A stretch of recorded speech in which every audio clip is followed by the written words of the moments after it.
Mandate Analytical Solutions Private Limited since from January 2015 onwards. Sir has worked with reputed organizations like TNS India, Kantar WPP, and NFO MBL and served clients across UK, France, and Asia Pacific region. Professor Rao sir's primary responsibility is to architecting the solutions for the data-driven problems using statistical methods, machine learning, and deep learning algorithms for both structured and unstructured data. His expertise lies in understanding mathematical and statistical theories, experimenting with new technologies, and innovative use of theory in the fields of analytics. Sir has been successfully managing a sincere and dedicated team of analysts at Just Smart Mandate on data science using tools like R, Python, and so on. Additionally, he conducted training sessions on predictive analysis, data mining, and data science concepts and technologies. Sir also has vast experience in statistical software such as SPSS, SAS, and data processing softwares like Quantum and WinCross. Sir received his PhD and MPhil from Osmania University, Hyderabad. The area of his PhD was on AI and machine learning methods, titled Neural Network Applications in Classification Problems. And his MPhil thesis focused on multivariate analysis application in business and research, titled Evolution of Business Organization Using Multivariate Techniques. Sir was a topper in MSc Statistics program in 2003 at the university level.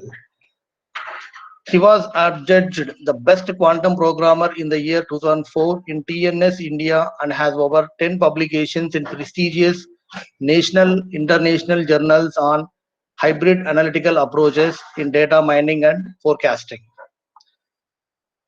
Sir enjoys watching and playing cricket and badminton along with the reading about statistics.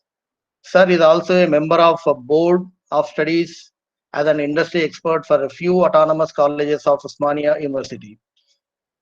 I welcome you, sir, for this 1 week FDP on statistics for artificial intelligence and machine learning.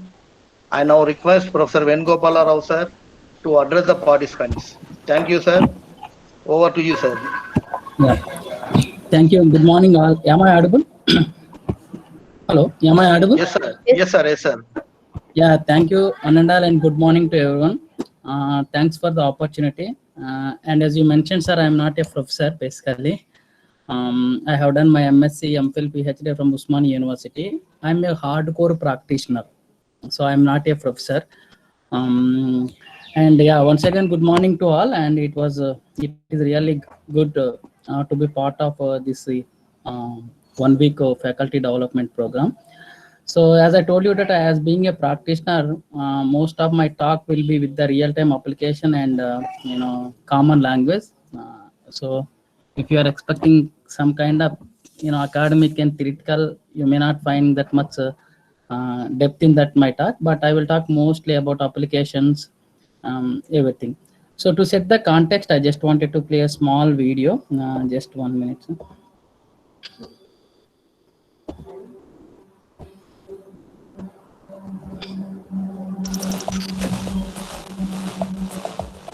There has never been a better time for artificial intelligence.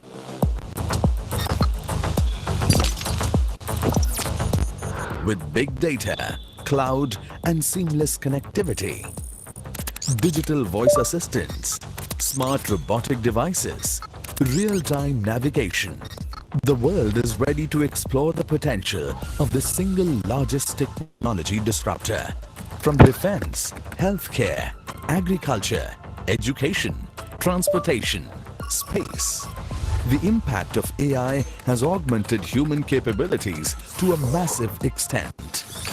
Artificial intelligence for Atmanirbhar Bharat.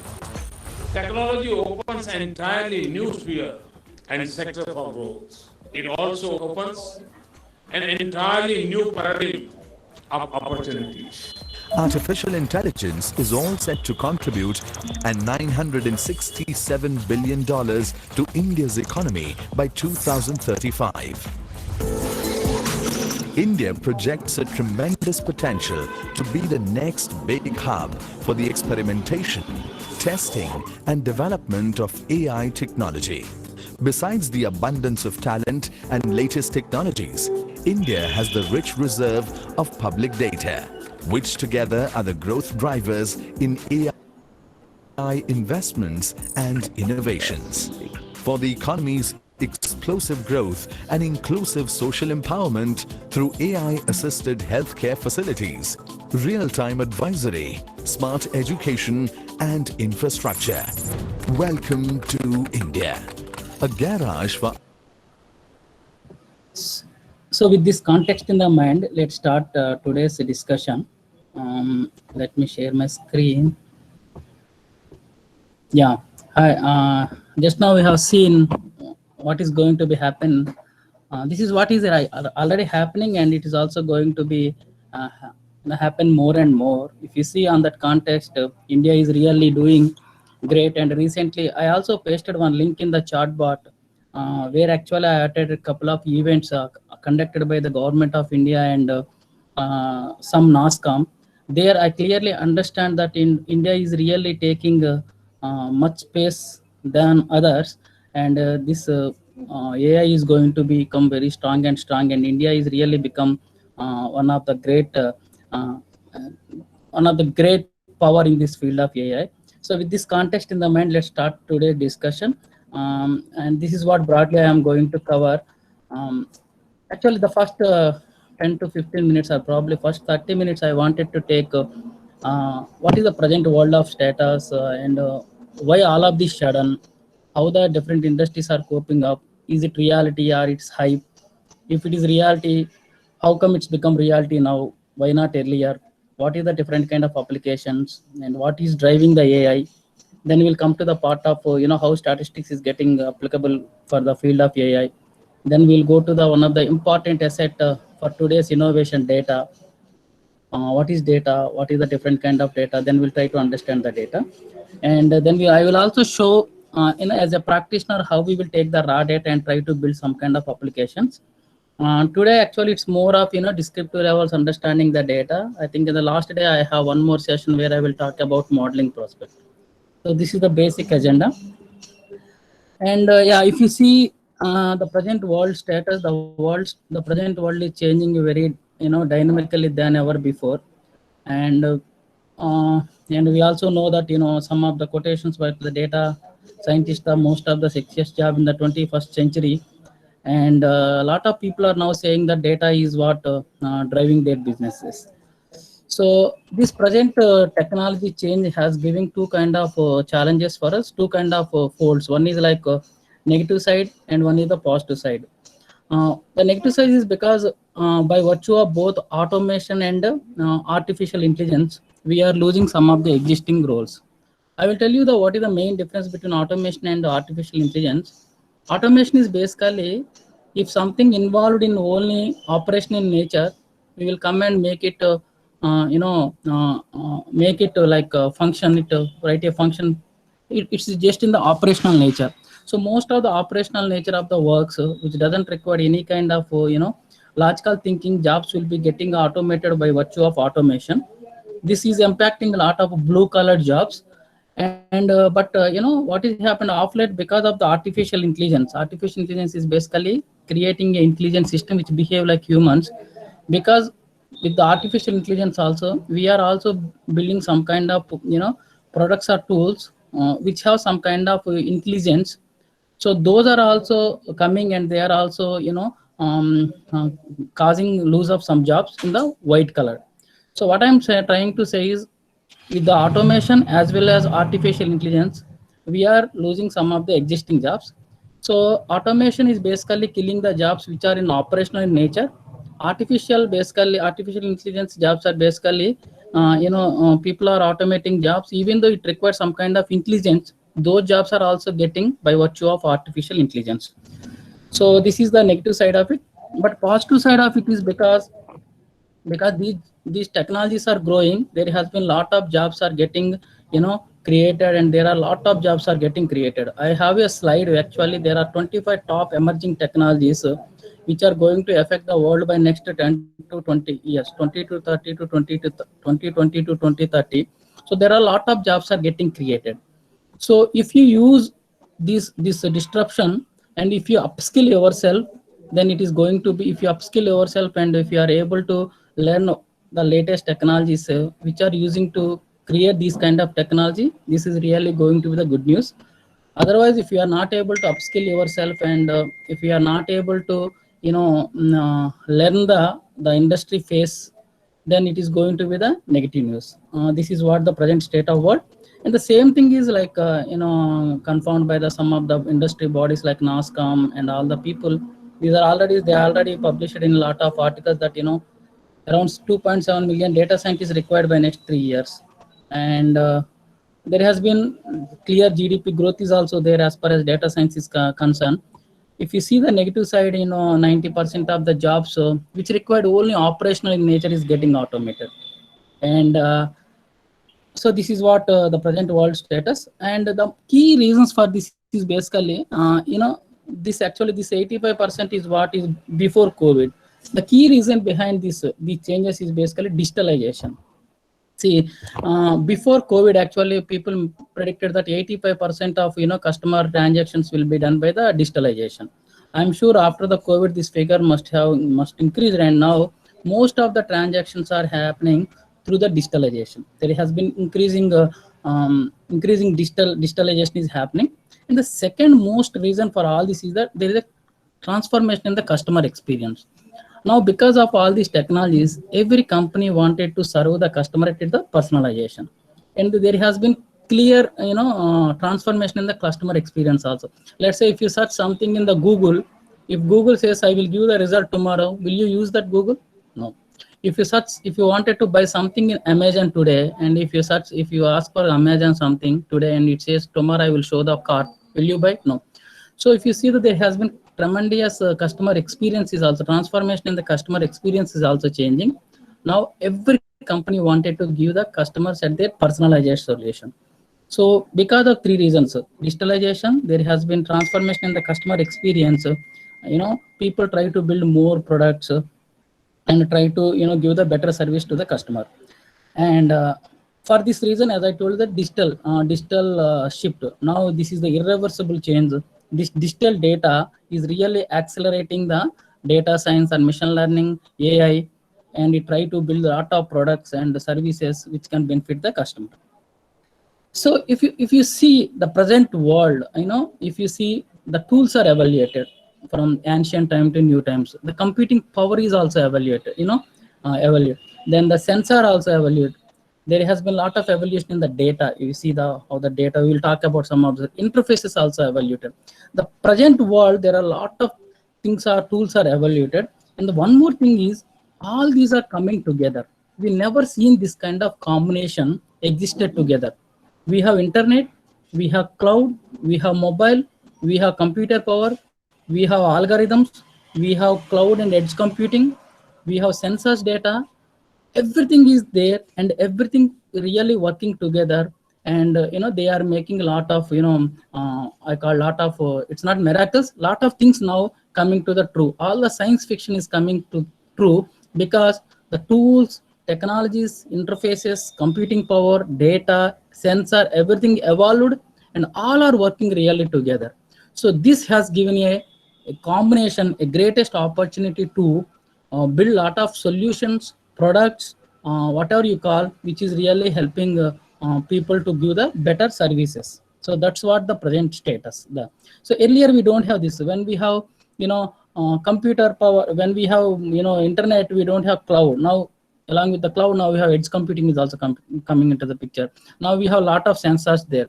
Even though we have a lot of sensors are capturing data, now we have a lot of cloud devices, we can store the data. We have a lot of processors, GPUs are there, which can process the huge data. We have AI, ML algorithms are there, which can run the data. And so all these came together and making the things in reality. So this combination is working for all the domains. This is not happening for any one specific domain. This is like happening for all the domains. Some of the domains is already there in this kind of, digital storm and hurricane. If you see the banking, retail, telecom, media, they are already using, and some of the industries are in between. Now there are some industries are now they are joining in this digital or digitalization or data driven solution. They are taking the decisions with the data. So whatever domain you work in future, there is no getting out of away without working with the data or analytics. That's the power of analysis. So this is not new for the world. This world is already seen enough industry revolution. So like now till now we have seen the 4 industry revolution. Now we are in the 4th industry revolution. People will call as industry 4.0. The first industry revolution is people will call it as the steam-based revolution, which is happened at the 18th century. When the steam-based revolution is happened and the trains came into the pictures, it completely transformed the transportation system. That's people will call the first industry revolution. The second industry revolution is basically electricity based revolution. That when electricity was found, there has been a lot of missions came into the picture. They completely changed they completely transformed the industry. They completely transformed the world. A lot of missions came into the picture which works with the industry, electricity, and which try to reduce the physical stress of the human. That's the second industry revolution. Internet and computer is the third. IT and IT internet is the third industry revolution.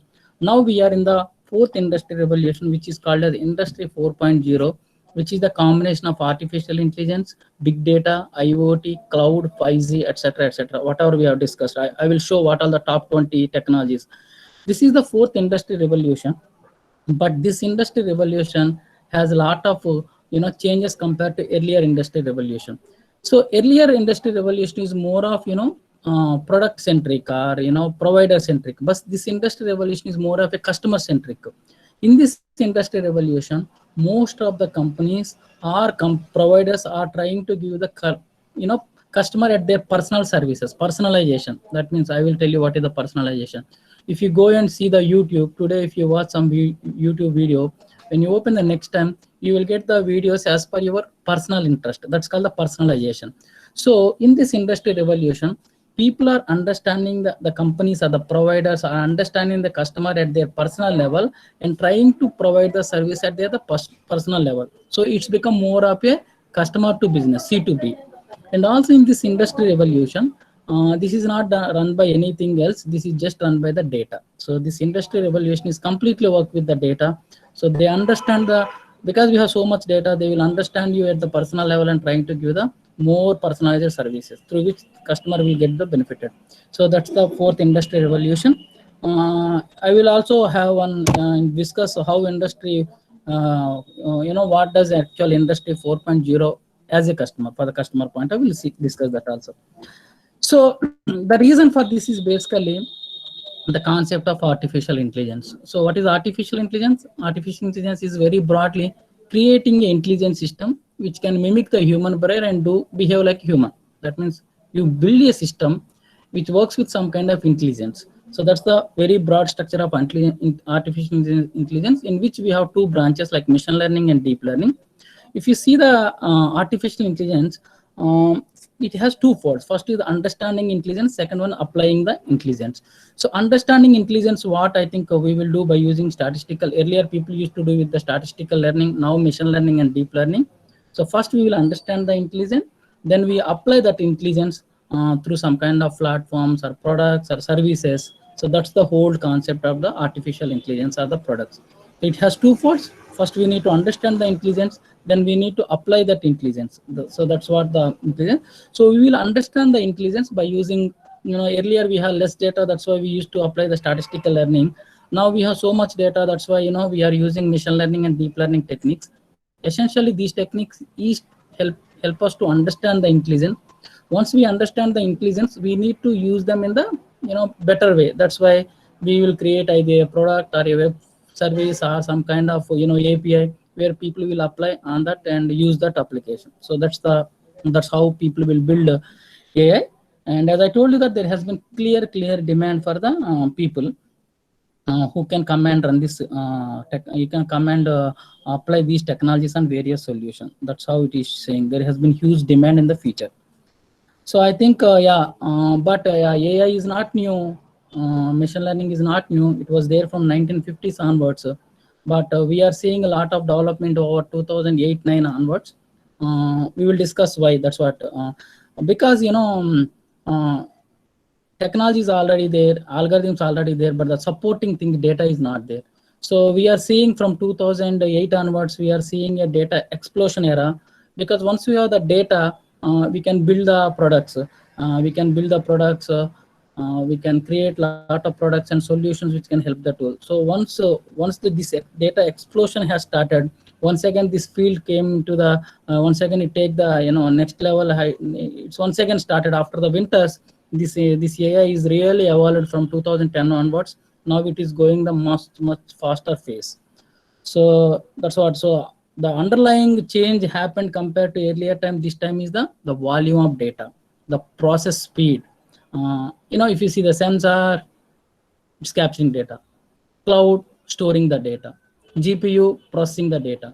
So the reason behind this is basically data. Once you have the data, we can build so many things. That's why once again this started its evolution from 2010 onwards, and now I think there is no way of giving back, because the data is growing day by day.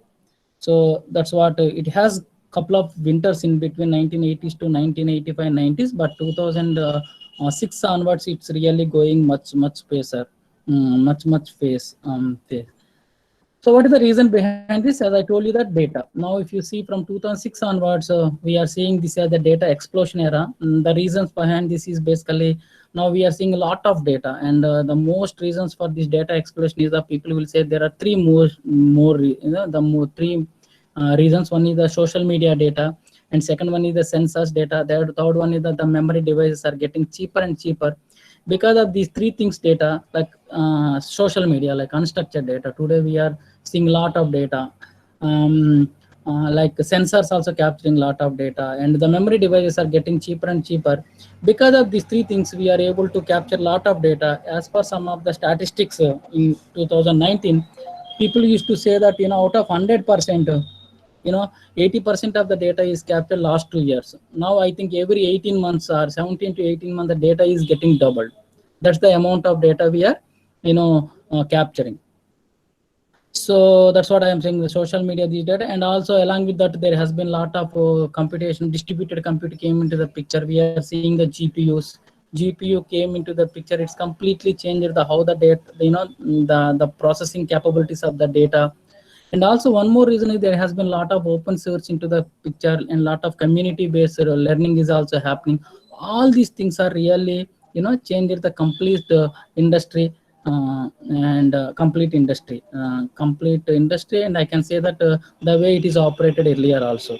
So all these. So this is what I'm saying. This is like 1 minute statistics in the internet. If you see, this is what happening within 1 minute in the internet. Imagine how much data we are generating.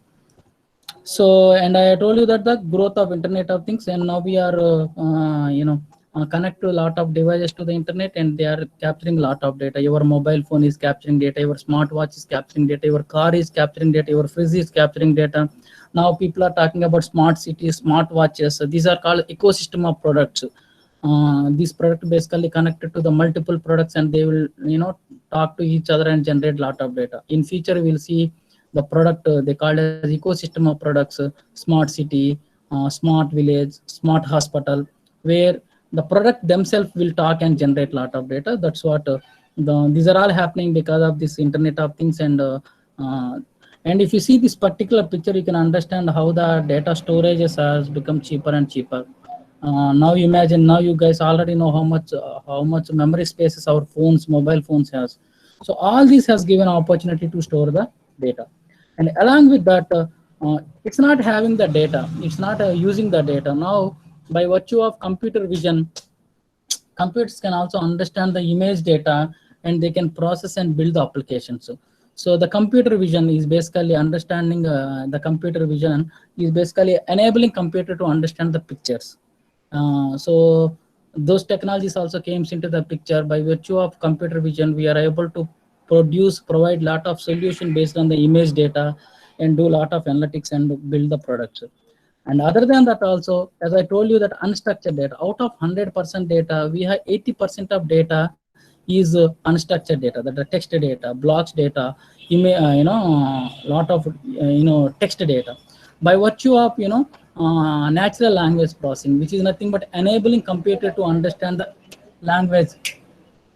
By that also, we are able to process the texted language that, and we are able to build lot of products. Even the data sources are also changing. At the same time, the tools and technologies, the algorithms also developed to handle these kind of unstructured data, like computer vision technologies, like convolution neural networks, if you see GAN, some kind of techniques. And also by virtue of natural language processing, we can also handle this data. So now the technology is emerged to read any kind of data and provide the solution. So that's the biggest change is happened. Now there are a lot of tools, technologies are there. We don't need to worry about its type of the data. So NLP, text, audio, mixed data, even video data, we are also able to process and produce the solutions. Okay. And if you see, I think this is one slide, because now computers can also understand, they can also react, they can also reply. We are seeing a lot of people are building products like chatbots, which is really helping the customers at the same time, which is also taking some of the jobs. 80% of typical customer questions now, we are not seeing the clear call center business now. Now a lot of people are building some kind of chatbots. They are taking out the this call center executive jobs, and lot of chatbots. Now you open any website, you can see a lot of chatbots also. Now it's not only chatbots, a lot of companies are also using chatbots to take the interviews. Like typically in some of the companies, the first 2-3 rounds of interviews, chatbots are taking to test their basic skills and qualification scenarios. That's how people are building the products. Okay, this is what I told you, that we can handle the image data through computer vision. I work for a company called Mediva. We build a lot of healthcare products. So now I think we are hearing that in future we doesn't see too many radiologists. Yeah, because once you build the algorithm, computers do far, machines do better job than humans, because they never tried, there is no bias. And I think in future we see some of these radiology jobs, radiologist may be replaced by human. But yeah, we see a lot of maybe radiologist is required to check whether the computer given inference is correct or not. That's where this healthcare will also is evolve. Natural language processing also, like we are already seeing a lot of sentiment analysis, a lot of now a lot of people are already using now. As soon as you go to, we already built a product called Lunchbox for one of the restaurant. As soon as you go to the restaurant, if you basically give some kind of feedback, the backend system is immediately give the whether you are talking about positive or negative. By that they can take the necessary action to retain that customer. So these are all is really changing the industry.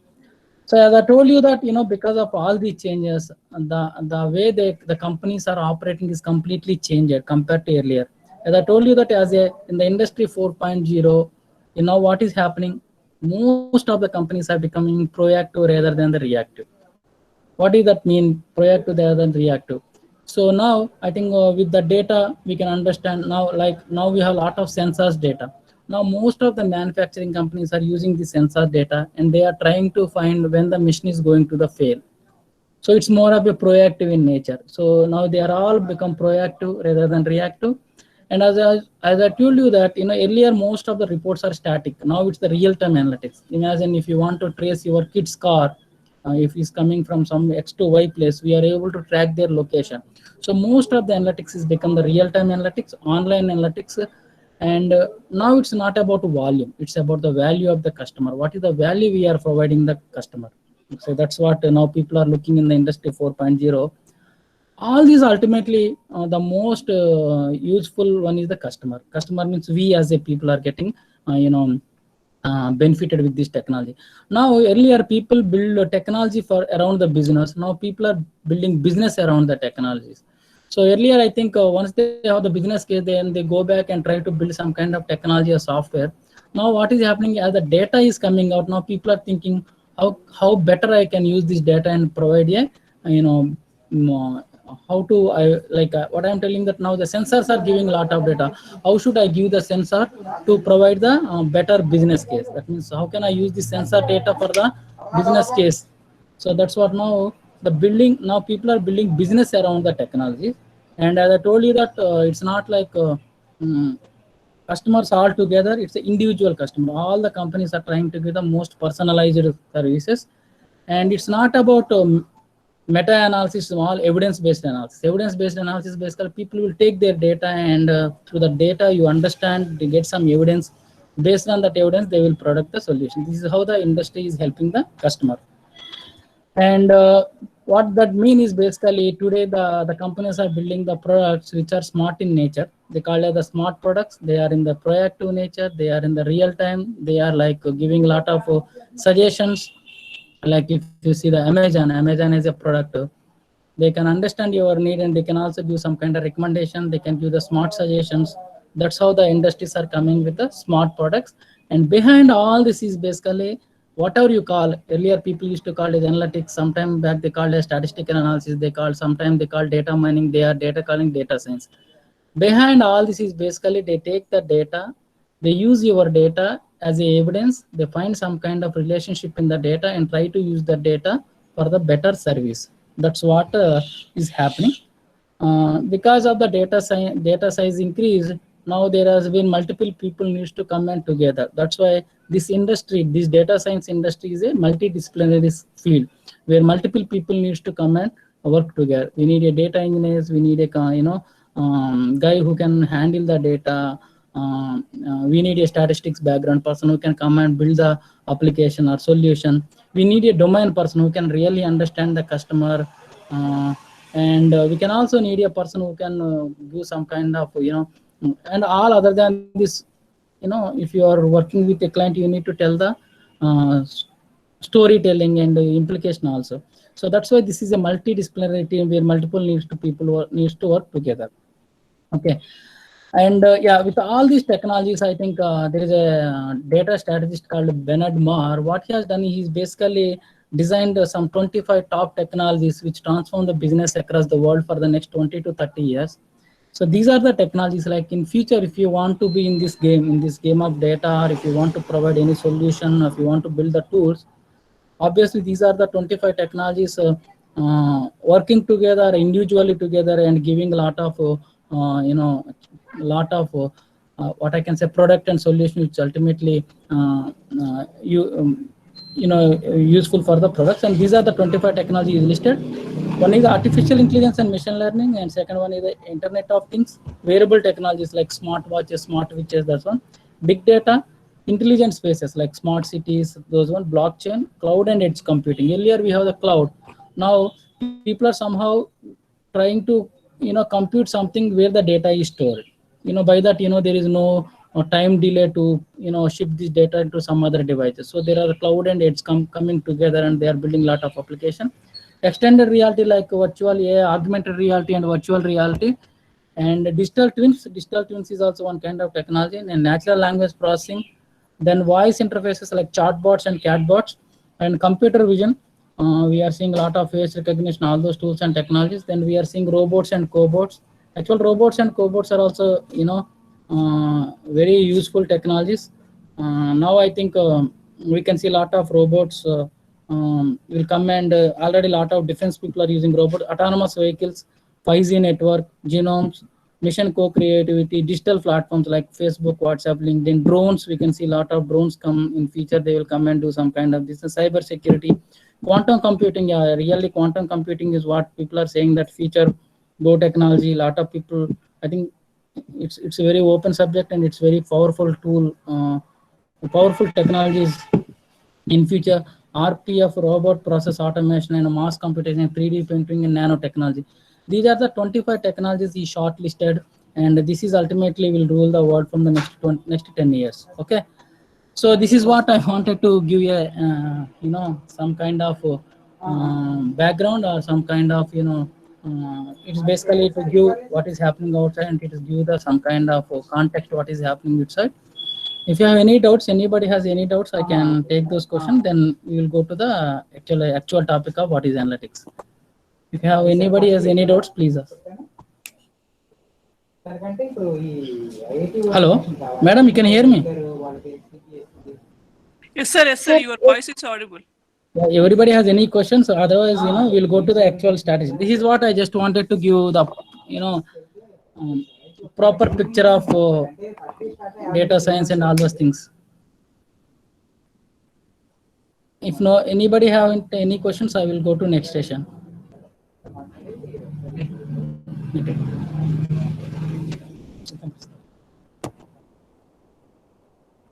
So can I start, madam? If nobody has any questions, can I start? Sir, okay, sir, you can start next session, sir. I mean, next content. Yeah, sure. Yeah, next content. Thank you, madam. Okay, sir. So, so now let's come to the analytics. So this is what. So behind all this, the overall technology is basically called analytics. So what is analytics? If somebody asks what is analytics, what is data science, what is machine learning, it's nothing but we have data in hand. So data is raw fact. It cannot communicate anything. It's information. So we need to use our knowledge on the data and try to build a some kind of solution, put them in the action. So if somebody asks what is the analytics, I always say the data, knowledge, action. So that is what analytics, that is what data science, that is what machine learning. So you have data is the raw facts. It cannot communicate anything. So you need to apply your knowledge on the data. That knowledge could be in the domain knowledge, that knowledge will be in the machine learning knowledge, and try to find some kind of insights from the data. Use that insight in the insights in action and try to build the solution. That's the formal definition: data, knowledge, action.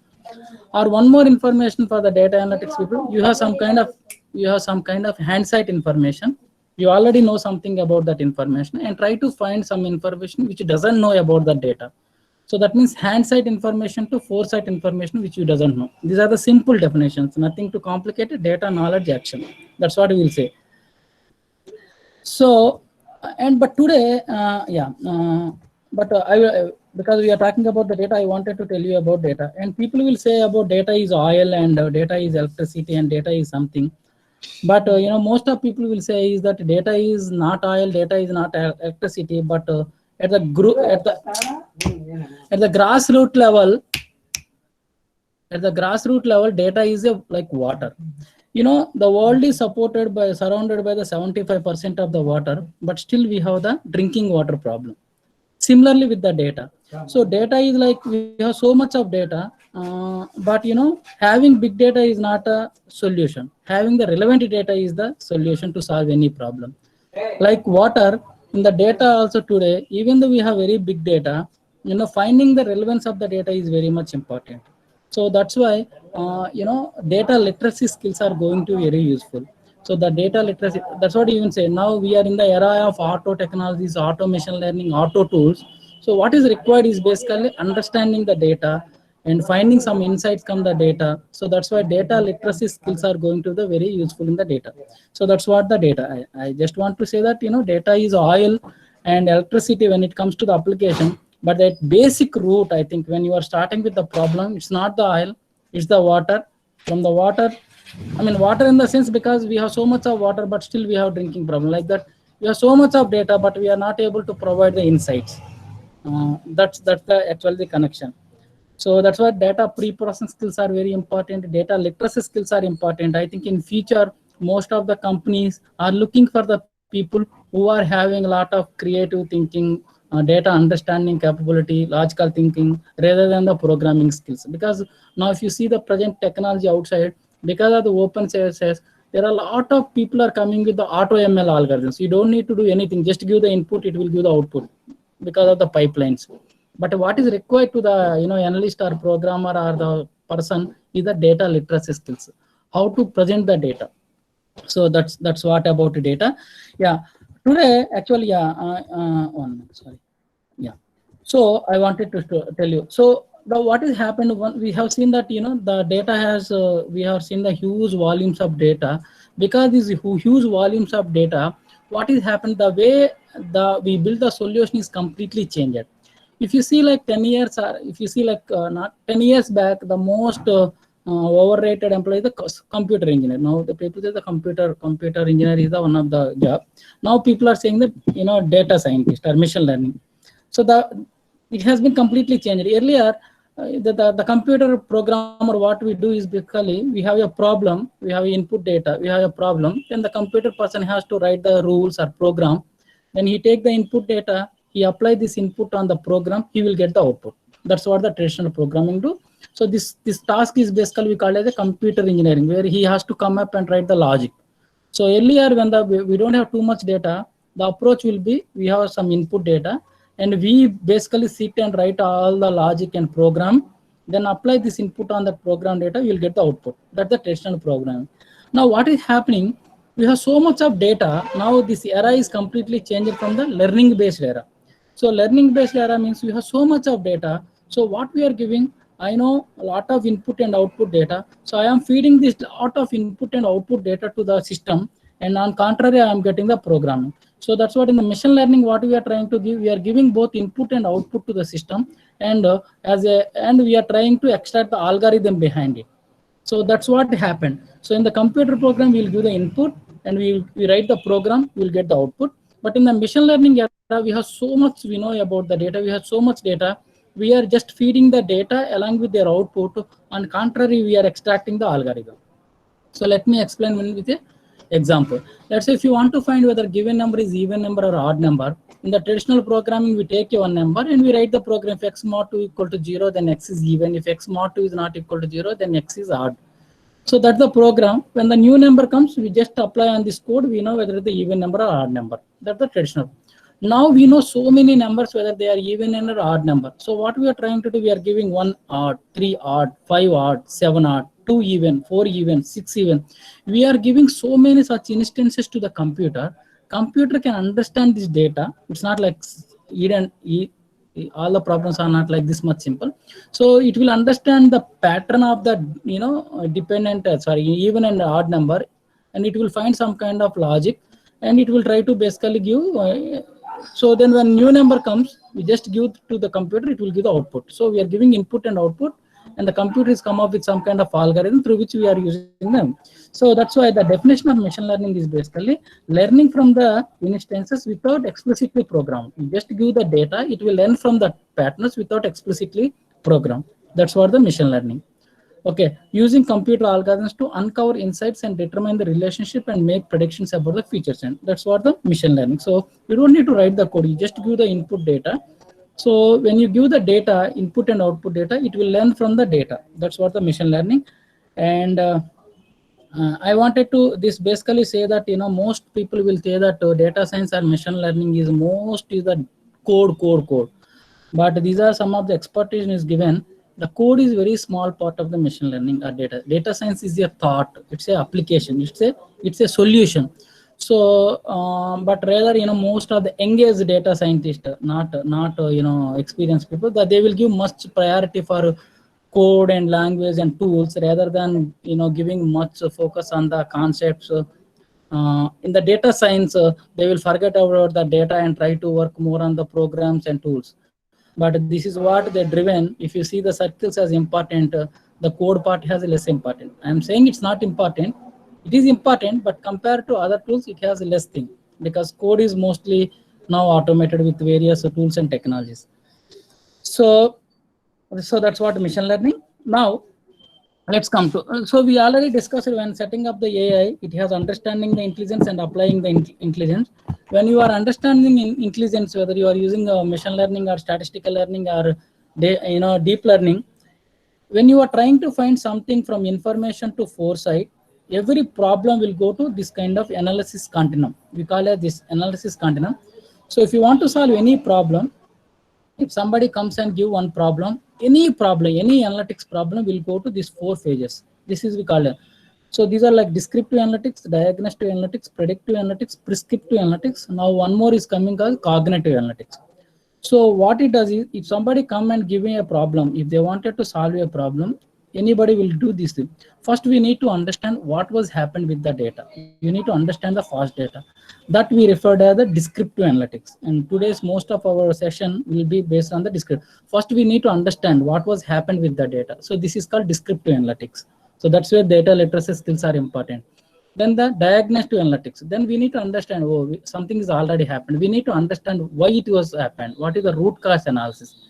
Some of the statistical inferential statistics might helpful. Is it happening really because of the data? It is happening because of sampling problem, or it's like a chance case. So we need to understand the root cause. If it is happening, whether it's really significant or it's like happening due to the data. So that's called diagnostic analytics. So why it was happening. The third one is basically we need to find what is going to happen. So that's we call as the predictive analytics. So what will happen, what is going to happen. So what is going to happen is not important for customer. What best can happen is the important. That's why prescriptive analytics is the basically what best can important. But when we are working with healthcare and financial section, what best can is also not important. What right can also important. That's why a lot of cognitive analytics. So this is what the analytical continuum. Any problem, whatever, whether you are solving small, any analytical problem will have this kind of continuum. First one is the descriptive statistics. What was happening with the data? Why it is happened? What is going to happen? What best can happen? What right can happen? Or we can say information to optimization. I will tell you one more simple definition for machine learning also. Like analytics, I told you data, knowledge, action. Like machine learning also, the simple definition, if somebody asks the machine learning, representation, learning, and optimization. So representation of the data, input and output. That's where representation basically you need to specify what is the input. That's what like representation of the data. Then you will learn from the data. That's what machine will do, learning. Then you need to optimize for the better, because you need to optimize. So that the classical definition of the machine learning, if somebody asks in very simple layman, as I told you that I am the practitioner, I will talk very simplistic term. So if you ask the machine learning, the definition is representation, learning, and optimization. And deep learning also I will tell you. Deep learning is basically, the difference between machine learning and deep learning is basically in the machine learning, you need to represent the inputs also. You need to take these inputs and give the output. Okay, but in the deep learning essentially work with the text data, image data. There you don't need to specify the input data. There you just give the raw images. From the raw images it will learn and it will give the output. So the simple definition for the deep learning is decoding, learning, and optimization. So there actually you will give the raw images by virtue of multi-layer neural networks or neural networks concept. Because deep learning mostly works with the neural networks technologies. Probably we'll discuss on the 7th if time permits. So there actually it will take the raw image and it will decode sequentially, use that information, and then it will learn for that image and it will give the output.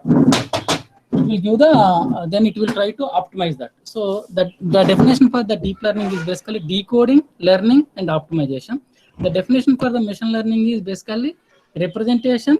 Representation means you need to give the inputs. That's the difference between machine learning and deep learning. In the deep learning, you don't need to give the inputs. You just need to give the raw image. Because of the multi-layer, because of the neural networks, it will understand approximations sequentially and use that build. So representation, learning, optimization is machine learning. Decoding, learning, and optimization is the deep learning. Whatever it may be, any problem will face this continuum. Descriptive analytics, diagnostic analytics, predictive analytics, and prescriptive analytics, or information to optimization, hindsight to foresight, information to knowledge. So that's how it will go. So to do that, actually, we have one standard procedure, standard workflow procedure. So in the industry, we have like 3 top workflows are there. One basically KDD, knowledge discovery, and second one is CRISP-DM, and third one is SEMA. Out of these 3 workflows, for the ML or whether it's the ML or analytics or data mining, the CRISP-DM is one of the standard workflow. The CRISP-DM is basically called cross-industry standard protocol data mining, which is very flexible enough to apply for the machine learning also. It has basically 6 stages. If you want to solve any analytics, all the problem will go to that analytical continuum and go to this CRISP-DM process. The first step is the business understanding. First, you need to understand. So today the problem is people try to use the technology for all the problems, irrespective of understanding whether the problem is really required this kind of solution or not. First, we need to understand the business understanding. Is this what is the business we are trying to solve? How can we solve the problem? That's the business understanding. Then data understanding. So to solve this business, do I have any data? If the data is already there, do I need to collect the data? If is there any data is there any secondary data is there? Even the secondary data is there any information which can help to solve this problem? If not, do I need to convert collect the data? If I want to collect, what is the information we need to collect? That's where you will check with the domain expert and collect the data. So the second step is the data understanding. So converting business problem into data problem is what happened in the data understanding. And the third one is basically data preparation. As I told you that today we have so much data, but we really need, relevance of the data. So creating relevance of the data is basically called data preparation. Or there is a saying that garbage in, garbage out. I mean, if you give a lot of garbage data, and your model will also perform like that. So creating relevance data from the use data, creating required information for the model is what the data preparation. That's the third step. Once you prepare the data, then you build the model. That's the modeling, fourth step. Then fifth one is the evaluation. So this evaluation of the model is also twofold. You need to evaluate the model in the business perspective, as well as you need to evaluate this model in the model perspective. So business perspective evaluation is basically whatever solution I build is really help my business understanding, is really solving my business problem. If not, then you have to repeat this problem. So, and also you need to see whether this model is really, there has been some criteria to evaluate the model. That is the big thing. You will, I think in the regression we see how actually we'll check this. The model also is real. The model is really working well. There has been some overfitting, underfitting concepts in the machine learning. So those are also we will evaluate, and business point of view also. If it is not solving business point of view, once again we go back and try to repeat this process. That's why it's an iterative process. Once you are happy with the evaluation in the both business front as well as technical front, then you go and deploy. Once you deploy also, you always monitor for its performance. Whenever you are seeing the performance is going back, once again you need to start in the build the process. So machine learning is an iterative process. It's not a single step. So that's why all the analytical problems will go to this this CRISP-DM workflow. So this CRISP-DM has this kind of 6 steps, like business understanding, data preparation, data modeling, evaluation of the model, deployment of the model.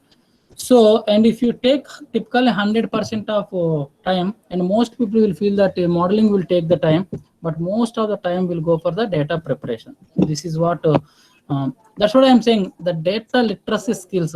Once again, I'm stressing this so much.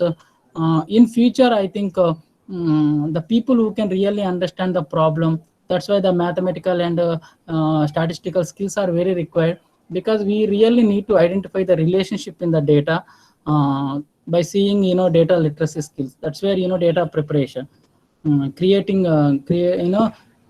you are presenting data, you need to provide the clear representation of the input variables. If you provide the clear input data, you will get the clear whatever output what you are looking for. So the most of the people will feel that modeling will take much time, but in reality, data preparation will take time. I can share these slides by removing some of the client information, so you can look them. I have written what I will do. There are 3 types of machine learning. One is the supervised, unsupervised, and reinforcement. Supervised is basically when you have both input and output data, you try to come up with a model which can give the best approximation. It's try to find the best to the given input and output data. It will try to find the best relationship, best approximation of the model. That's the supervised models. We have like classification and regression and time series models. Unsupervised is basically you have only input data. It's a function of exploration, data exploration. You basically have the data. From that, you need to find different patterns of different groups. That's basically unsupervised. Like segmentation analysis, market basket analysis is the unsupervised data. You have only input data. Through input data, you need to find different group of people, different combination of the variables. That's what the unsupervised data. In supervised data, we have like input and output data through which you are trying to find the best approximation which can help for the feature prediction. So your regression, classification techniques are there. Reinforcement is the special case of supervised learning. You are exposed to environment where you need to take the sequence of decisions, like in the driving through based on some environment. So it's basically a sequence of classification problem which can be applied in more of driverless cars, those kind of things. So this is what the supervised. Let's say you have both input and output data, and to that you will find the basically you give apples as apple and banana as banana, and to the given input and output you will find the algorithm, and the new fruit is given, it easily classify them. This is basically supervised. Unsupervised, you don't give any input any output dependent to data output. You just give the fruits. Based on the pattern, it will classify into the different groups. So that's the simple. Yeah, I'm skipping all those things, so like unsupervised learning, market basket analysis, recommendation analysis, like Facebook, your Amazon. If you buy something, based on the characteristics, it will also recommend. So, people like you is already bought this. That's the second, market basket analysis, which is the classical case of the unsupervised learning. 30 to 40% of Amazon revenue comes from their recommendation systems. That means initially they don't want to buy, but after seeing the recommendation, they try to buy that. So that's what.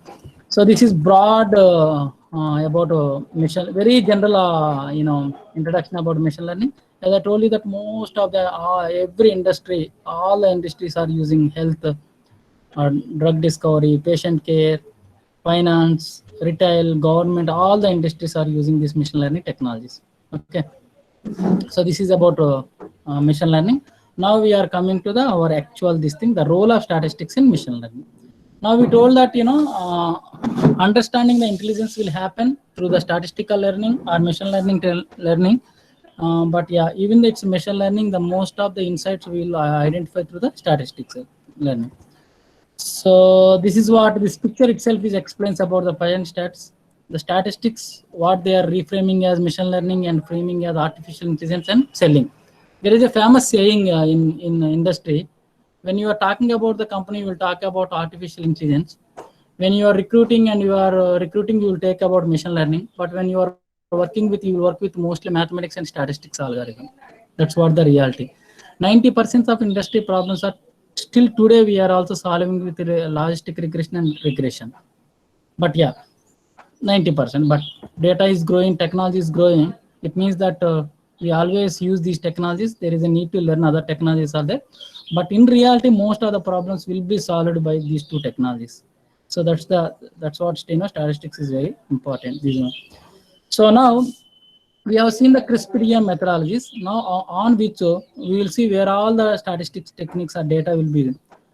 From data understanding, data cleaning, data selection, data preparation, model evaluation, model selection, all these in the CRISP-DM, we have different statistical measures to always take the decision. I think when we work on a case study on the 7th, probably in the regression problem, we'll take all this and we'll see how we will apply on the regression problem. So out of all these CRISP-DM activities, we have different statistical measures which can help you take the decision. That's why statistics and data is really important. So now today actually we are working with the data, and next 30 minutes what we are going to see, we are basically understand what is data, what is the different types of data, what is the measurement of scale, what is the distribution, how we can understand the distributions, and how can we see the relationship between two variables. So let's come what data. Data is information. So information is like anything, numbers, characters, symbols, anything is information. But data cannot talk anything. Data is the raw fact. So we need to use the data and find the insights. But these are all the sources of data. Your email is data, your digital ads is data, your social profile is data, mobile app is giving data. So any information which can help to solve a particular problem is data. So yeah, so people will take the only two ways of taking decision is the intuition based. If you are a very experienced person, you can take some kind of intuition, but all the times intuition may not useful. That's why we will take the decision based on information based. So when it comes to information backed decision, we need to work with the data. Okay, so this is what the process: data, information, knowledge, and wisdom or action. This is where we will work with the intuition. Information backed decision. So if you say the data is two types, I mean very broadly, qualitative data and quantitative data. If something you can measure numerically, that's called quantitative data. Something you cannot measure, that's the qualitative data. I think all the natural data, text data is basically that is also something which cannot measure is basically honesty. which you cannot measure. So that's the qualitative data, and this is the quantitative data is basically something you can measure numerically, and most of the statistics works with for quantitative data. Quantitative data. I told you that now computers are able to work with the computer vision and natural language processing. Even though they are working with the computer and natural language processing, the idea is very simple. They read the data, they convert the data into numbers, then they work on the then the computers will work on. The raw source is the image and text. By using the deep learning technology, that will decode into the numbers. In case of pictures, it will basically go to that RGB kind of things. In case of text, it will basically convert. There is a concept of word embeddings. Even though it's the text and image, it will convert the data into numerics, then work on the models. That's where deep learning can very useful for the unstructured data. Structured data we can use either machine learning and statistical techniques. But the take is basically whatever data you are working, their computers can't can work only on the numbers. It's not that they will work on the text. The text is converted to the number, the image will convert into the number, numeric format. From that it will understand. The computers will always understand the numbers. Yeah, as I told you that we have two types of data: structured data, unstructured data. Structured data is basically your databases data, CRM, sales, Excel, all the. Unstructured data is the social media, all those kind of data. Yeah, structured data is basically in the structured format. We will fix their dimension and we will capture data in that specific column only. We know like gender 1, 2 is the structured data. The response is fixed and we can store that. Write about something about this picture. People will write different kind of data. There is no kind of fixed in the responses. So that's why it's called unstructured data. What is your gender? We know the responses can be fixed, either 1, 2, 3. That's why it's called structured data. We can give all the 3 options. People will choose. That's why it's the structured data. Why did you like this movie? You never control the response. That's why it's called unstructured data. That's why you can give. People will feel to write. That's what unstructured data. We cannot put them in the proper structure. So this is unstructured data, your blogs, all those unstructured data. And other than this, I think this is also one type of data now we need to know. New data, existing data, and open data. New data is basically, if you want to solve a particular problem, if you don't have any data, I think most of the times you collect the data through some questionnaire, some kind of instruments. That's we call as a new data. That means you are capturing data for your page. That's called new data. Existing data is mostly secondary data, like your government census data is there. So if you want to solve any kind of, you just use the, people will call it the secondary data, use that existing data. And third one is the open data. Now I think the one more thing is the open source. As I told you that open source, the tools are open source and the data is also open source. There is a lot of websites like data.gov.in. They have given a lot of data to, which are openly accessible. Now I think when we build some kind of POCs, it's always difficult to get the customer data. What we do is basically we'll go to this data.gov.in and some kind of other publicly available data and take the data and try to build POCs on that. So these are the publicly open data. Open data is also another big thing where people will come and showcase their idea or thought on the open data for the demonstration purpose. These are the 3 other definitions of the data also: new data, existing data, and open data. And multiple data options is basically, as I told you, that feedback data, social media, CRM, transaction data, census data, website data, government data, ERP data. So those are all the data. Okay. Now we are coming to the measurement of the scales. So as I told you that we need to convert the data into the numbers to understand the computer. That's why the measurement is very important. The measurement of scaling is basically assigning something to which computers can understand. How can computers can understand if you measure them in the numbers? That's why we somehow measure these data into the numbers. That's why measurements of scales are very important. And most of the data, this measurement of scales is very important. Why I am telling is, so people will, if you don't treat the measurement properly, you will end up with a different result. We'll discuss this and we'll discuss about this. So when it comes to the measurement of scales, we have 4 types of scales. One is the nominal scale, ordinal scale, interval scale, and ratio scale. So the nominal scale is basically a scale which is used to assign the numbers for the which are is only for the label purpose. Let's say gender, male and female.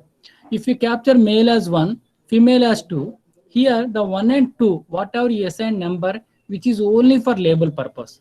This is only for label, nothing. So there is no numerical order. There is no, you cannot do any calculations with that scale, and there is no order also. We cannot say that female is 1, male is 2, female plus female will become the male. Such kind of calculations not possible, is not making any sense, and there is no order. We cannot say that male is greater than female also. That is also no order. So nominal scale is a scale where the numbers differ solely labels. It's only for labels, like a student ID 1, 2, 3, 4. Even though it's number, we cannot say that there is a order, there is a calculation, nothing. It's only for label purpose. So the nominal scale is basically a scale which can only for the label purpose. Tomorrow, if you are solving a problem, 1, 2 is there. You instead of you didn't specify that as a nominal scale, and if you given as 1, 2, how computer will take? Computer will take is as a numeric variable, and it will take 2 is greater than 1, and it will put that in the calculation. That's why you need to properly specify the scales. So that's why some of the times I can see people doesn't specify the scales properly, hence they end up with the wrong models. So my take is when you see some kind of scales data in your questionnaire, or you are working with some data, first you need to see for what purpose these numbers are given. If male and female is 1, 2, here 1, 2 does not have any numerical significance. You cannot do any calculations. It's only for label. So what we can do, we can compare male versus female as a 2 groups. So the nominal scale is a scale which has only for label purpose. They doesn't have any order. They doesn't have any numerical significance. Some example is religion, Hindu, Muslim, Christian, 1, 2, 3, student numbers. So that is the scale, that is the nominal scale. So tomorrow, once you are seeing any questionnaire, any data, you are able to identify what is the numbers is given for. You see 1, 2 for the gender, you need to say it's only for label purpose. There is a numeric calculation.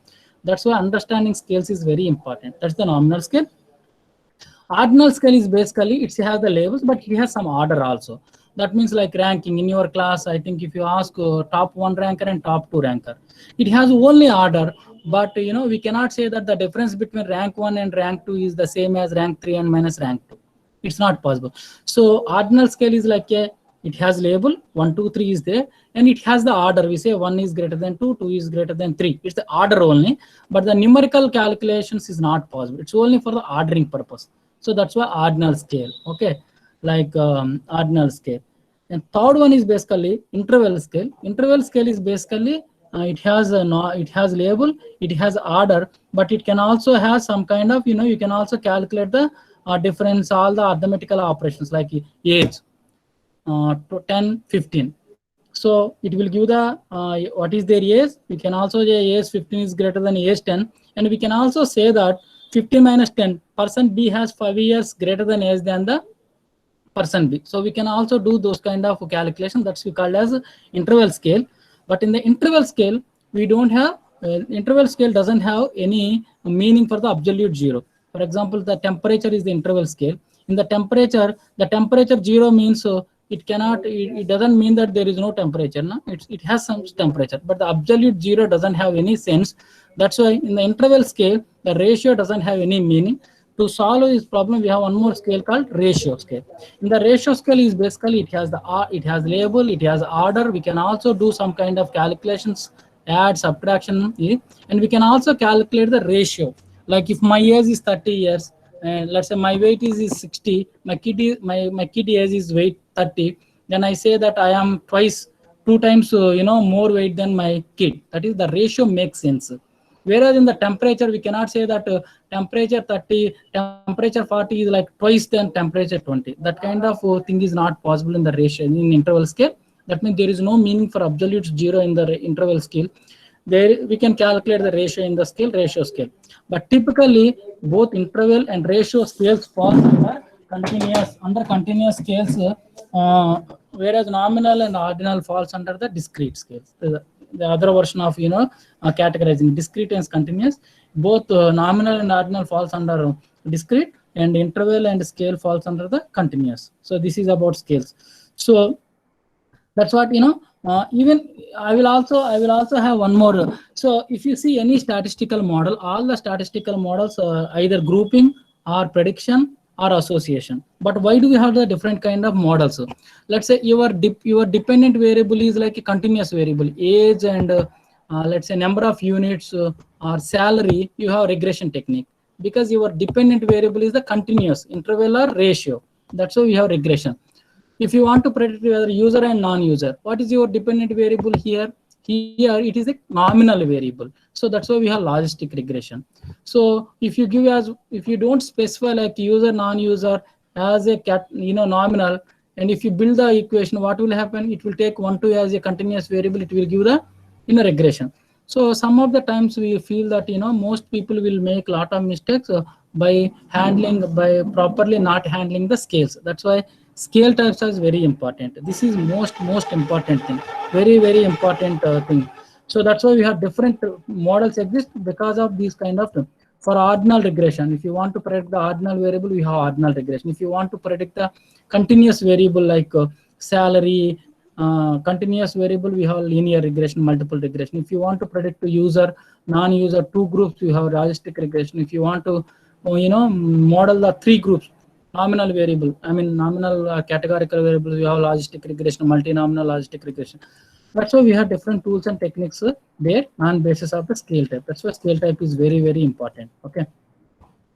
So for example, once again, nominal is basically numbers and it's only for identification. The numbers is only for label for identification, social security number, and the numbering on the football players, like all those are. And some of the statistical text probably in the inference you will hear tomorrow.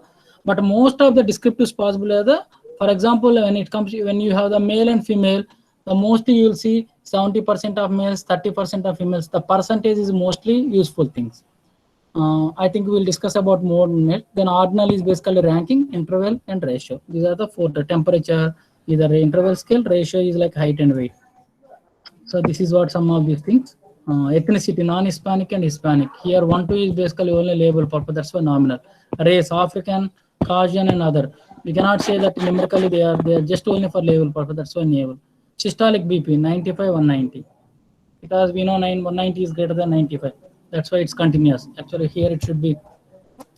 As I told you that both interval and ratio falls under this thing. Poor, fair, average, good, and very good. Some kind of order. That's why it's a ordinal variable.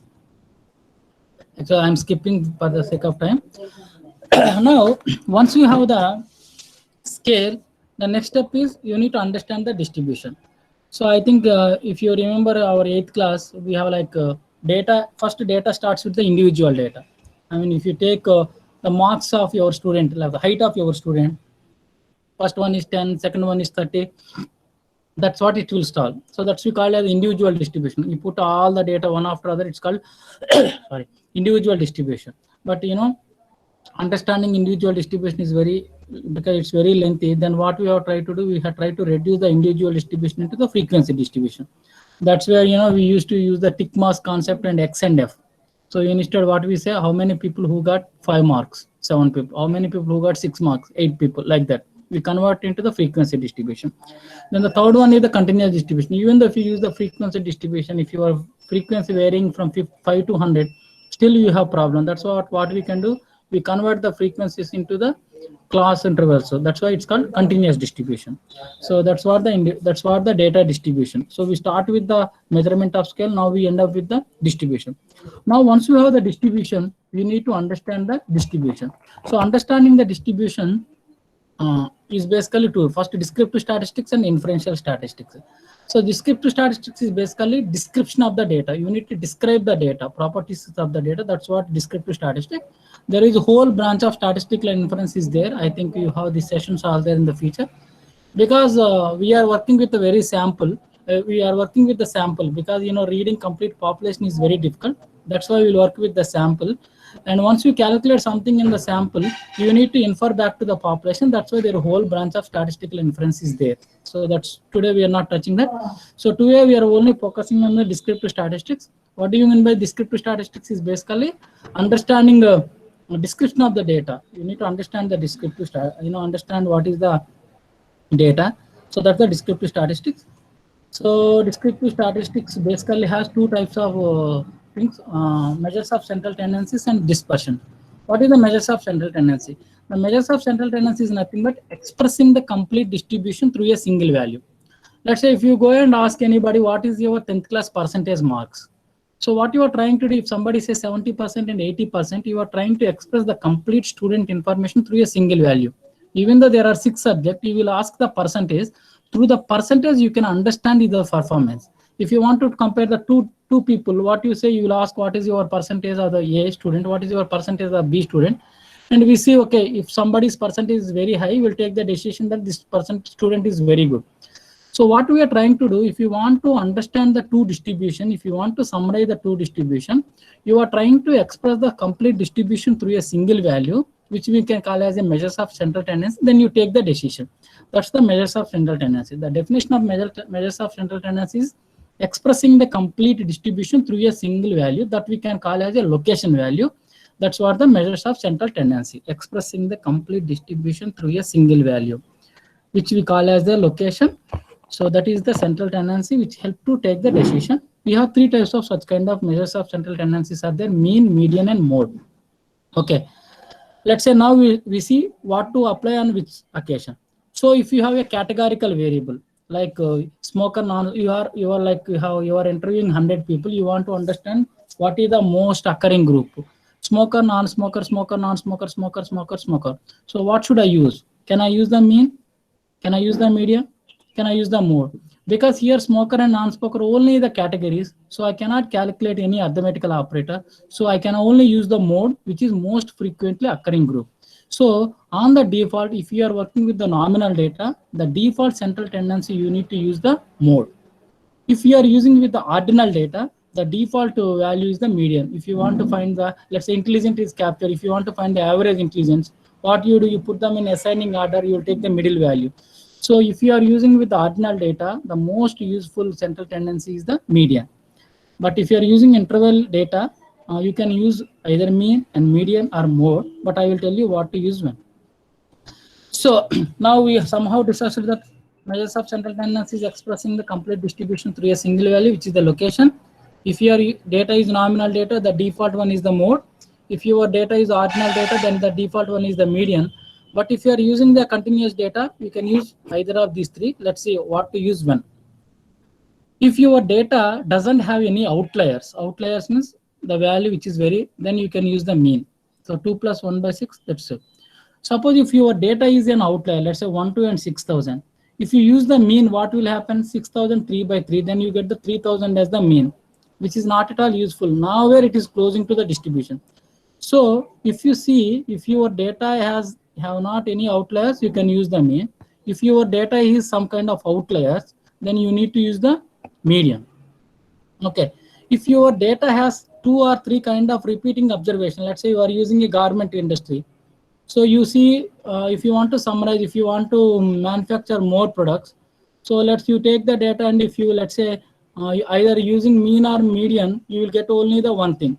So based on that, you will make either 5 point. Let's say if you see the 5.5 size is also high, and 6 size is also very high.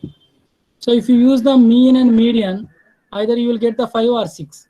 That means you are losing other opportunity. So if your distribution has multiple repeating value, that's where you should use the mode.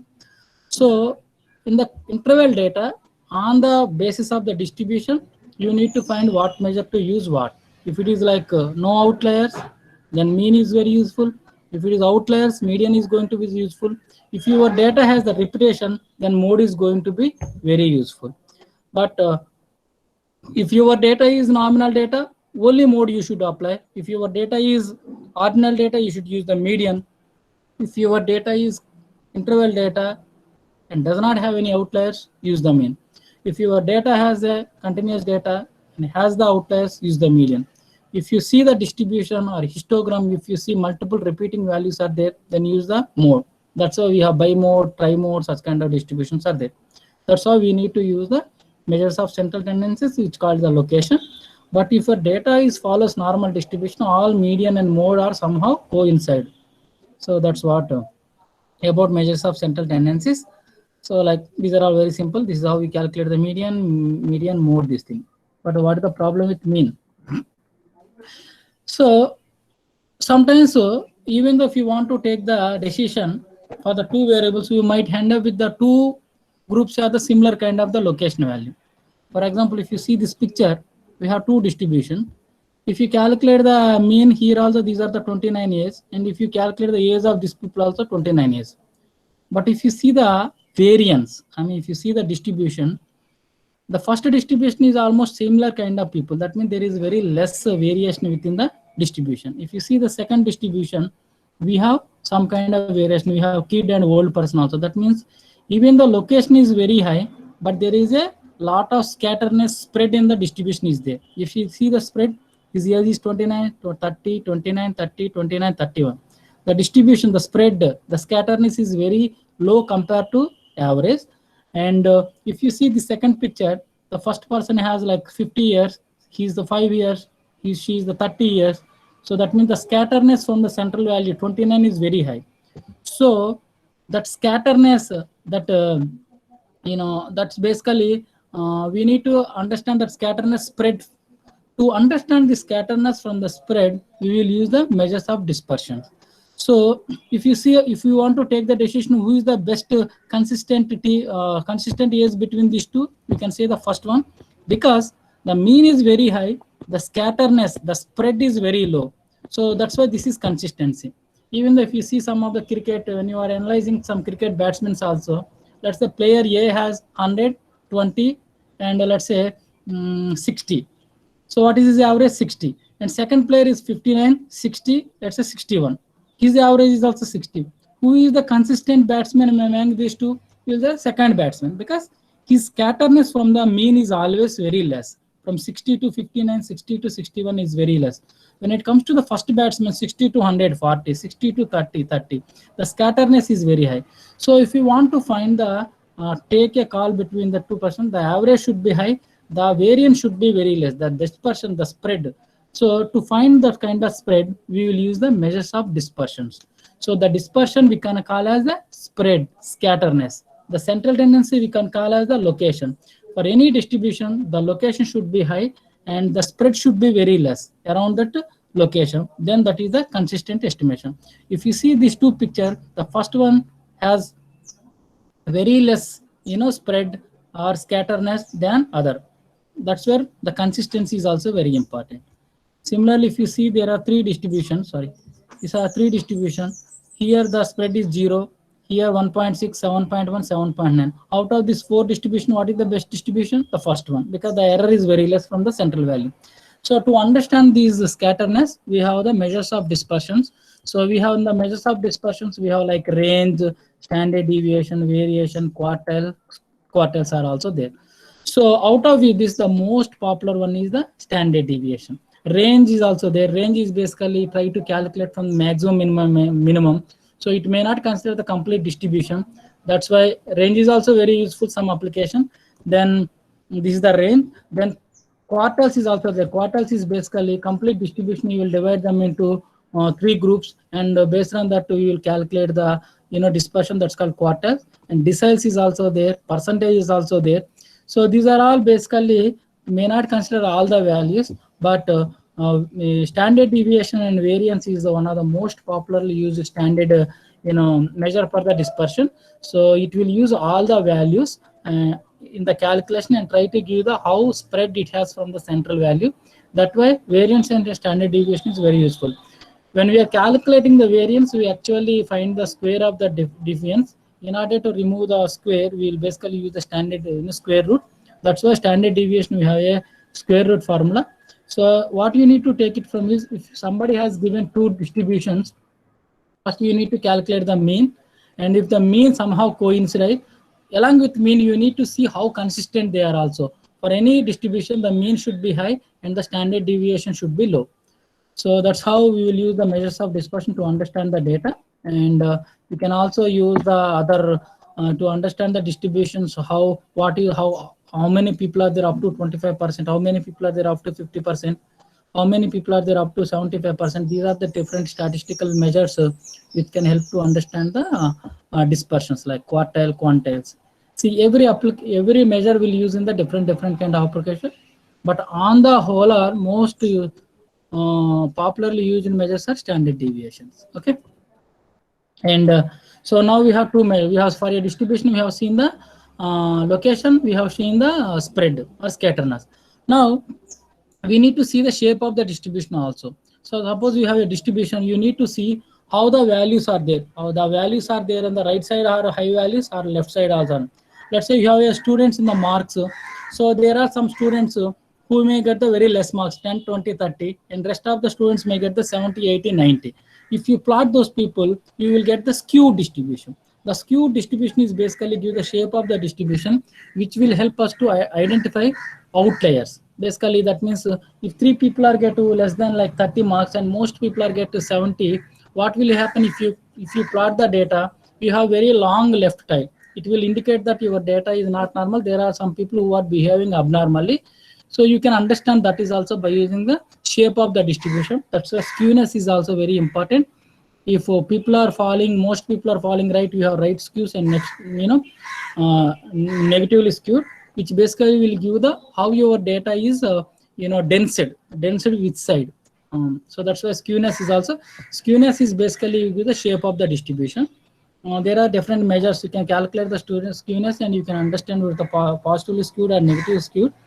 But most of the machine learning algorithms works on the assumption that your data is normal distribution. There is no skew. So that's why what we'll do in the data pre-processing, if it is a positively skewed or negatively skewed, we'll apply some kind of transformations and make them as the normal distribution. We'll use some log kind of transformation and make them into the normal distribution. So in order to apply the transformation, you need to understand whether it's the positively skewed or negatively skewed. That's why we need to see the shape of the distribution also. Then kurtosis. Kurtosis is basically we need to see how heavy the data is tiled. If you have like generally if you don't have any see all over normal distribution is the key distribution. If you don't have any outlier, this is likely. If there are few people, if your data has the most people who are falling in some specific group, then you have heavy tile. So this kind of heavy tile, the variation from the normal curve is basically gives whether your data has outliers or not. That means only few people are there at the larger peak, that will give the higher height. So the kurtosis is basically give you an indication to the outliers. So that's why understanding the data using descriptive statistics is very important. So we have 4 measures: central tendency, location, dispersion for the scatterness, and then shape is for skewness, and height is for the outliers. So this is how we will take the individual distribution and take the call on the each individual distribution. That's how we will see the data. Okay. I think probability distribution might be we can skip. So now this is all about single distribution. But if you want to understand the 2 distributions, how to do that? So that means so when you are working with any survey, like if you are working with any survey, let's say you need to understand the relationship between more variables also. That's where you can do the lot of cross tabulation. But which cross tabulation makes sense? Let's say you have gender, male and female. As I told you that always the nominal variables, we need to see the group differences. You cannot calculate anything. If you want to find the differences between male and female, always you need to take as a male and one group and female and one group and try to see the relationship between all the nominal variables. Always we need to do the group wise analysis. Hindu versus, let's say if you have 3 groups, you need to put them in the 3 groups and try to find the significance differences.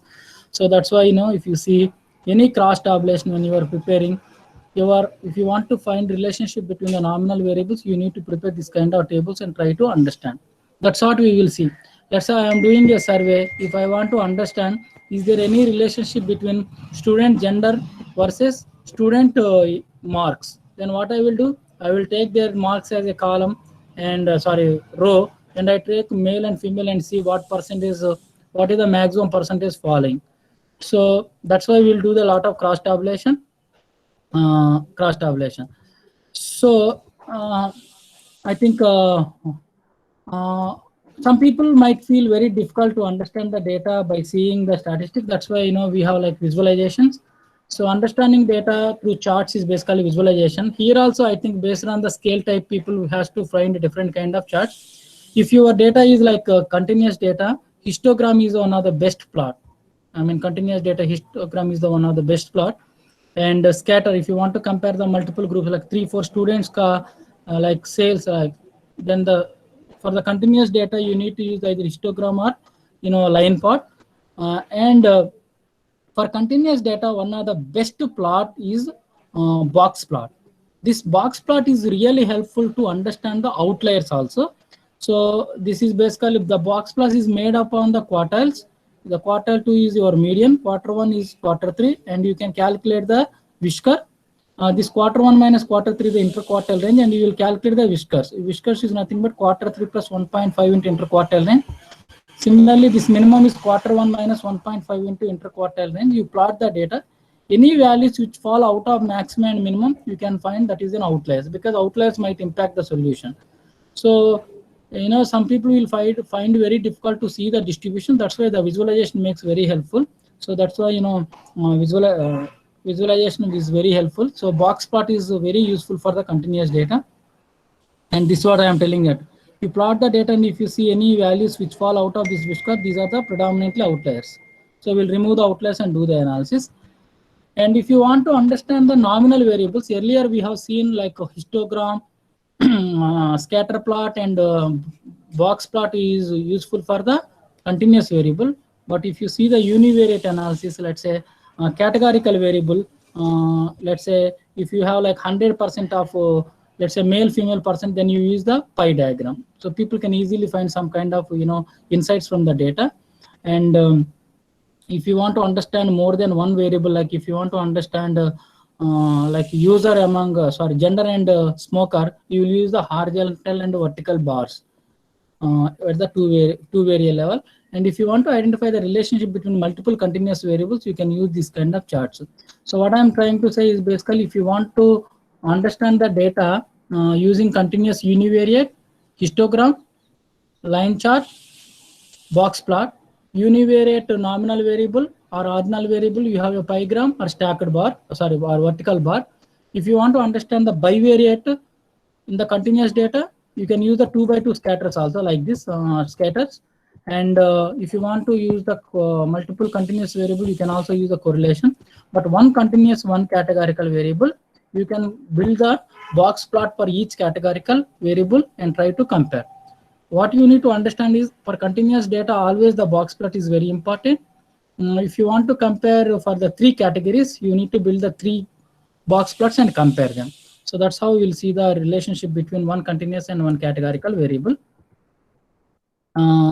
So what I will do is, basically, because we work with in real time, the first and foremost important is you need to understand the relation.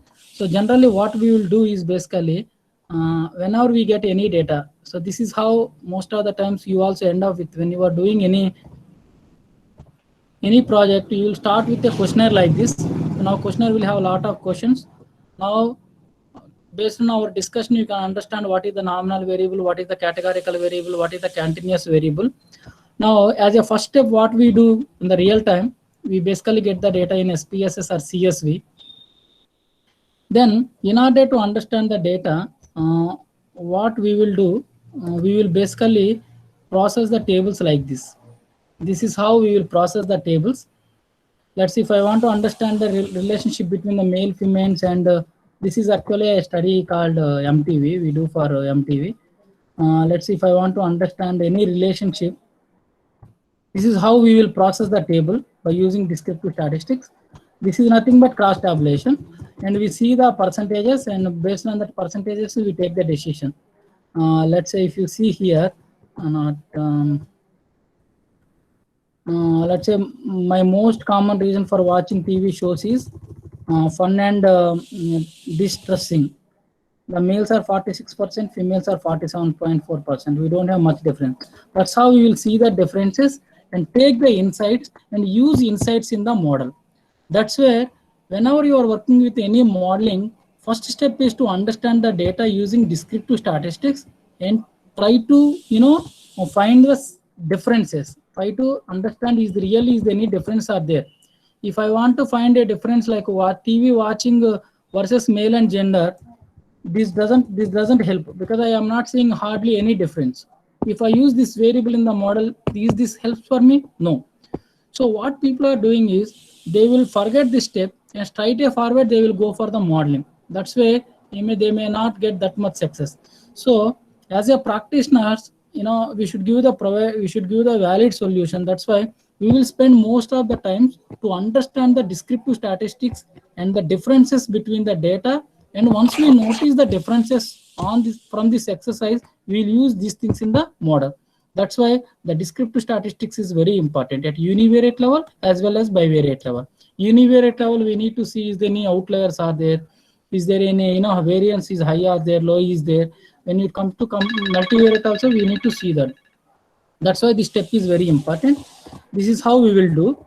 But as I told you that most of the people may not finding comfortable with seeing the numbers.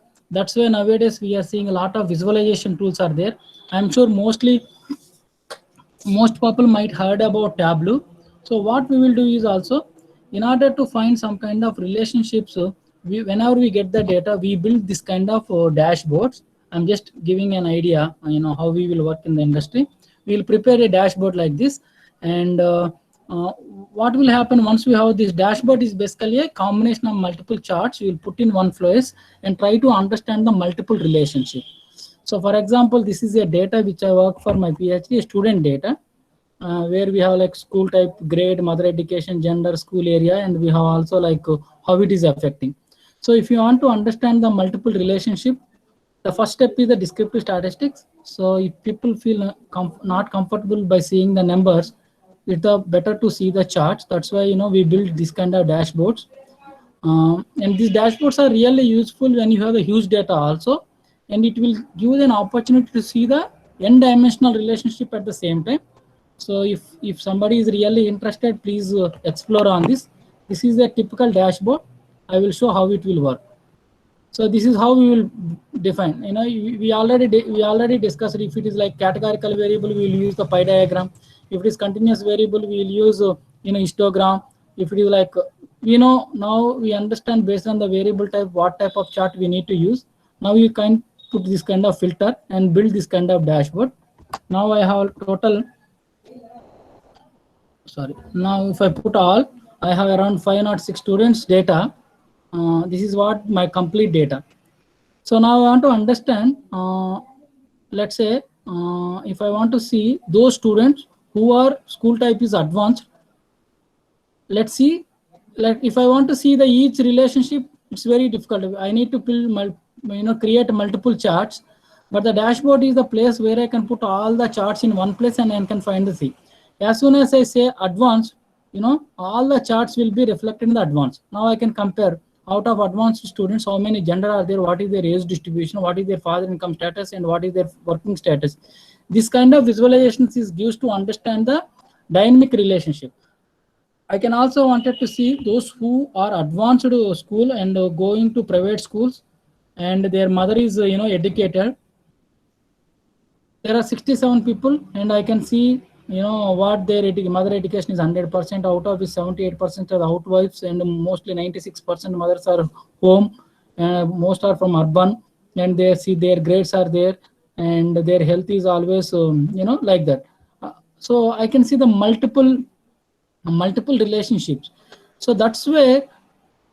So these are all help you to understand the data at a hardcore and give you an opportunity to understand the data, which I can as a data literacy. This essentially will help to build the models. It looks like very simple, but this is what take the most time. We practitioners will spend most time on this. Once we find the significant kind of differences from the data, then take these variables and put the model. Then model will give the good result. But unfortunately, most people, the latest, the people who are coming right now, they won't give much emphasis on this. They will take the data and try to build the model, hence they are not able to do the success. So, but having said that, now there are a lot of auto tools are coming. In future, there has been a lot of demand for the people who can take the data and come up with the significance or come up with the differences. Essentially, Then they need to look at the descriptive statistics and try to find their significance relationship and where. So that's why you need to understand the scale properly, you need to understand the distribution properly, you need to put them in proper format, you need to put the different kind of relationship and come up with the what actually driving, use them in the model.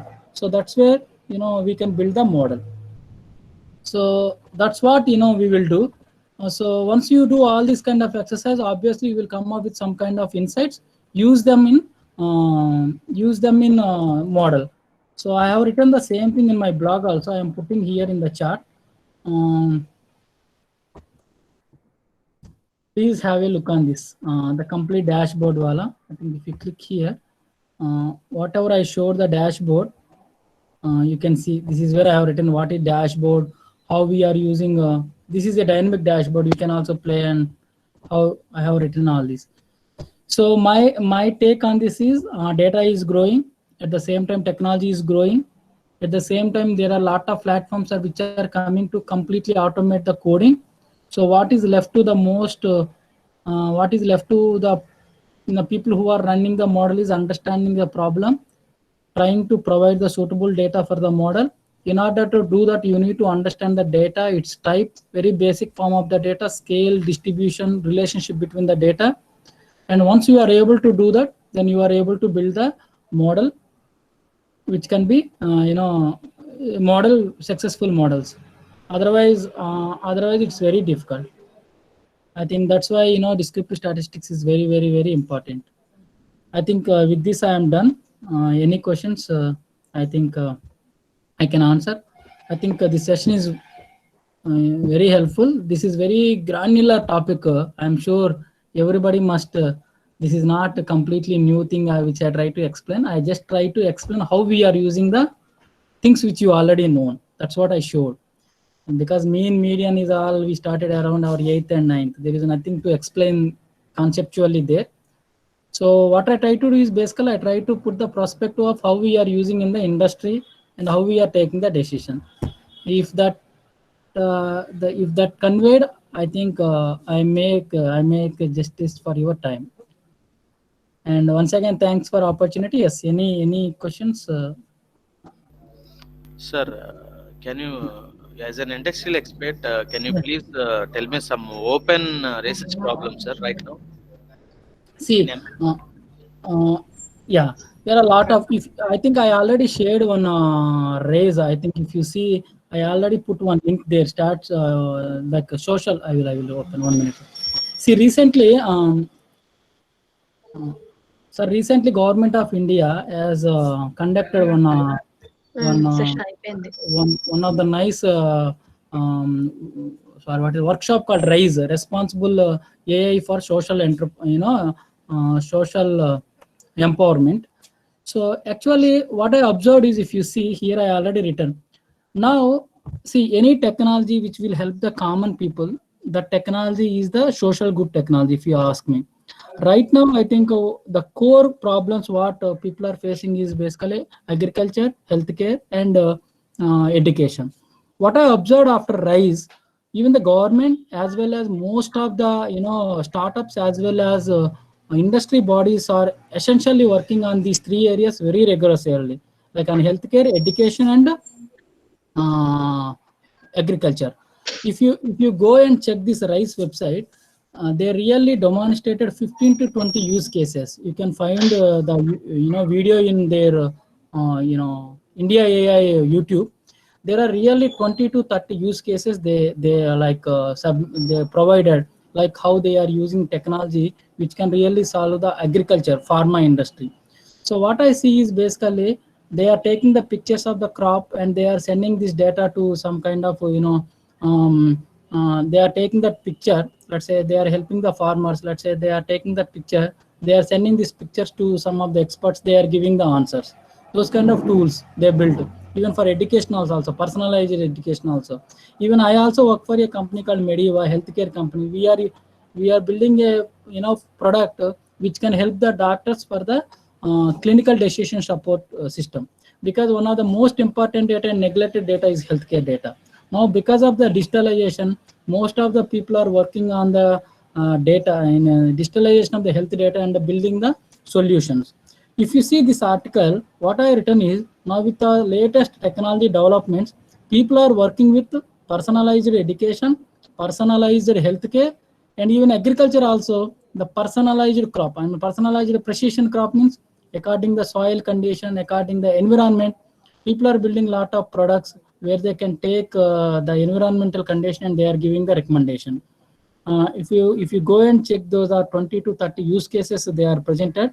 They're all the use cases. There are huge use cases. So that's why I feel that now the technology in the future, I can see this technology is really coming to the common level, common person on the three areas: education, agriculture, and healthcare. That's why I can see this AI is really social good technology than other technologies. I hope, I think you can Yeah, go and thanks. you can Yeah, go okay, and sir. Thank you. yeah, you can go and search India AI YouTube channel. There is NASCOM use cases are there. There is Niti, I mean government. These are really industry people like IBM. These people come up with then some of the solutions and products. They really demonstrated. As a college people, I think you can also take this idea and try to build small application. Like I can really suggest with your students also now. You have a lot of smartphones are there. So now we have a lot of computer vision technologies also there. So now we can use some these technologies and try to take some of these pictures and build some kind of applications also. Because now with the face recognition, now you can also build some kind of chatbots and use those chatbots for your internal communication also. If the college, if you have some kind of like some kind of announcement, some kind of what do, what not to do, instead of teaching them, instead of explaining them manually, you can also build some kind of chatbots where students can check in and ask their questions also. You can build such kind of products.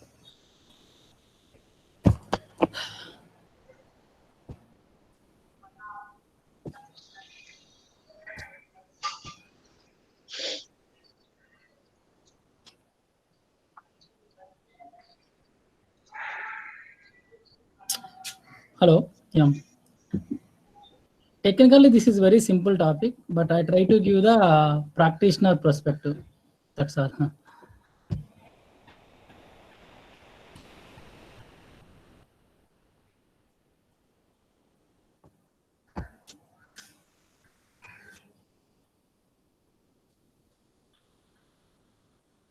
Hello. Hello, Yes, sir. sir. If you have.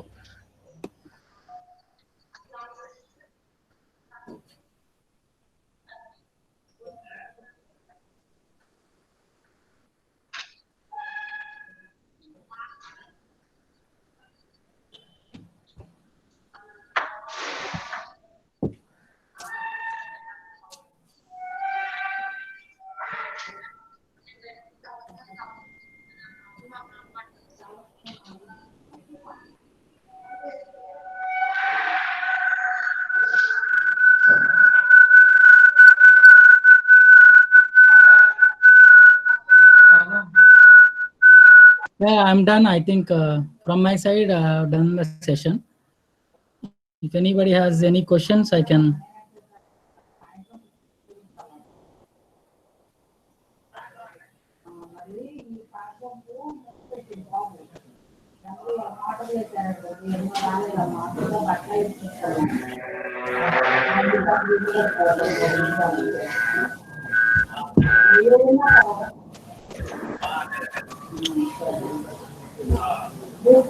Madam, hello.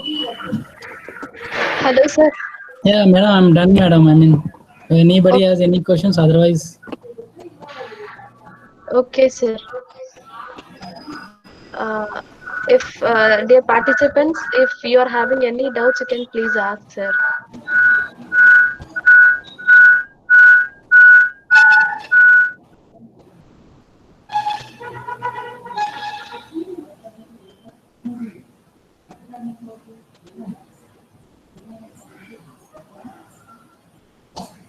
I think if nobody, I think if you have nobody has any questions, then once again happy to be part of this event, and thanks for the opportunity. Yeah, thank you, sir. Thank you for wonderful. Thank you, sir. Thank you very much for your session. So it is very informative. Mm.